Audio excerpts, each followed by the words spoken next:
欢迎来到新闻和活动频道，请订阅和分享已更新有关当今最着名明星的最新信息。官方感谢王一博格局大开 ，HZ 麦力劝粉脱粉却遭打脸，8年老粉力挺，我们追的不是星是人。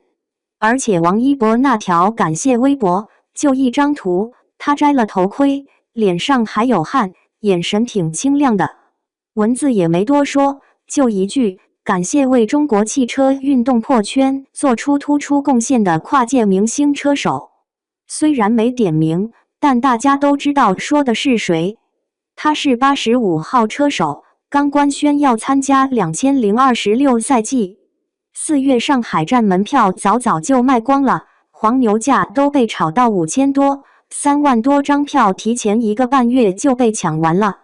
有人开玩笑说这不是买票，是抢精神食粮。然而热闹背后，他的压力其实不小。巴黎时装周一结束，他就立马转场去赛道测试新车。这次的新赛车是薄荷绿色，加上雪山岩点图案和85号箭头标志，又要重新适应车身操控。每天训练强度很大，还要倒时差，做风险评估，一堆人在看着他，你能玩多久？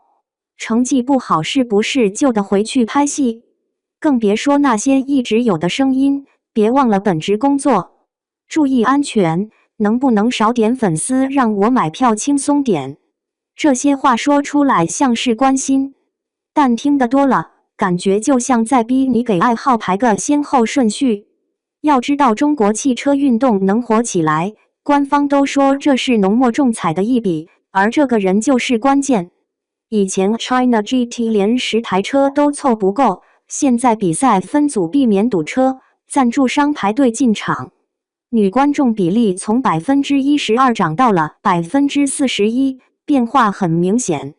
但很少有人想到，这一切是因为王一博一直认真对待这件事，一步步把冷门项目带到大众面前。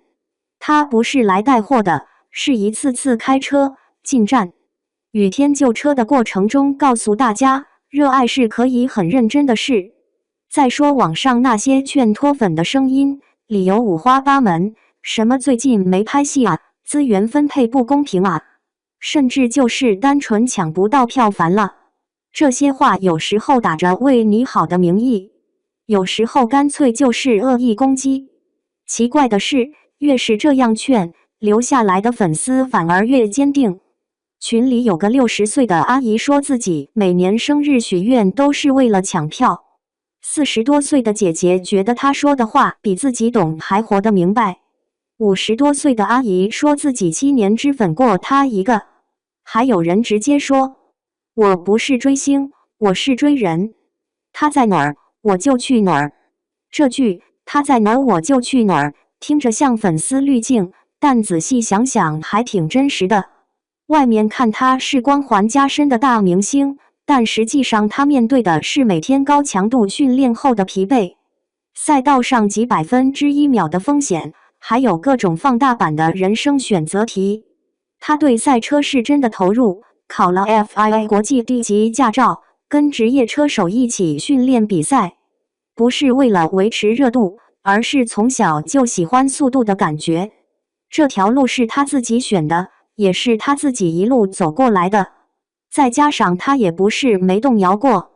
下雨天赛车失控冲出跑道的时候，头盔里肯定也紧张过。领奖台上笑得很开心，转身就要准备下一场比赛的安全检查和体能恢复。深夜刷到那些脱粉言论，可能他也看过，但他没回应，只是继续用成绩说话。这种沉默和坚持才是他最大的力量。赛车不只是比快慢，它考验的是专注力、控制力，以及在高风险下还能坚持下去的决心。王一博把这个变成了一个现象，一个小圈子因为一个人变得热门，品牌愿意花钱投放广告，国外也开始关注中国的赛事发展。这不是靠流量堆出来的热度，而是靠专业态度和长期坚持换来的认可。所以别再拿脱粉当借口去指责一个认真做事的人，也不要总想着让他按你的想法活。85号车手还在往前冲呢，引擎马上又要启动了。上海站已经进入倒计时。不管你是为了他来看比赛，还是真心喜欢赛车，都应该把掌声送给那个咬牙往前跑的人，他值得，也撑得起。